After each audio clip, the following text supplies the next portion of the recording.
conducting violent crime deployments out here to try to stop those things from happening.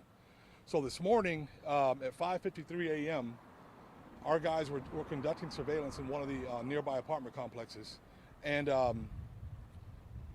they heard a robbery go out over the radio. Our officers were able to determine that the suspect had run across the street into another apartment complex. As he ran across the street, he ran by one of our surveilling officers or detective vehicles. They jumped out, they gave chase on foot. As they gave chase on foot, the detective was very audible, and he was saying, police, stop," several times. At that point, the suspect ran to an apartment building, attempted to enter. He was armed with a firearm. The officer at that point fired 2 shots from his service weapon, striking that suspect, and now he's been transported to a hospital with life-threatening injuries. Our officer was not injured. His name is Detective J.G. Bennett, ID number 66417.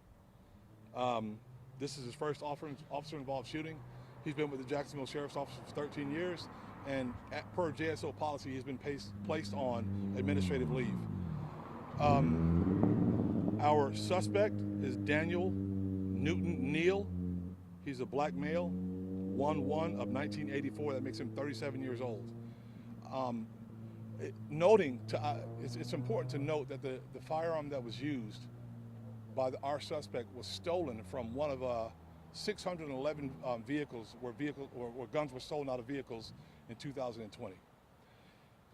And that's all that I have at this point. If you guys have any questions, I'll be glad to answer them for you. Do you have any concern with 2 schools being close to this proximity? There's always concern when these things are happening around schools or in any neighborhood for that matter.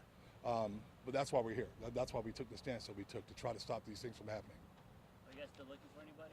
We are not looking for anyone at this point. I saw a chopper. I don't know if it's standard protocol or something. Standard protocol.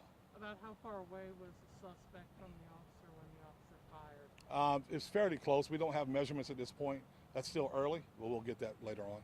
It said to be 2 crime scenes. This scene and there's a scene in the apartment complex. Yes. So the original scene was where the original robbery took place of one of our Hispanic victims. Our victim was a Hispanic male.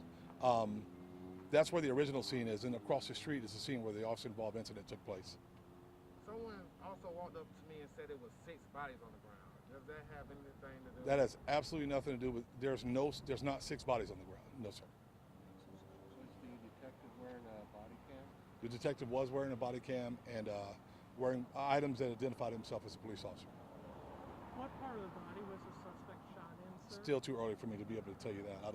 We'll find that all that information. We'll get that later on. All right, Chief. Thank you. And Chief, if you could just state your name, please. We all know, but for Okay. the record. Chief T.K. Waters. And just to add really quickly, the State Attorney's Office is on scene, and they are conducting an independent investigation. All right? Thank you. Thanks, sir. May we please get the correct spelling of the officer's name? I heard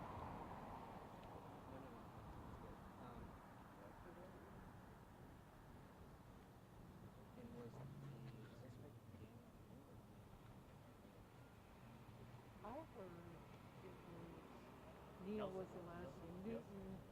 Daniel Newton Neal is what I heard. Daniel Newton Neal. No, Daniel Newton.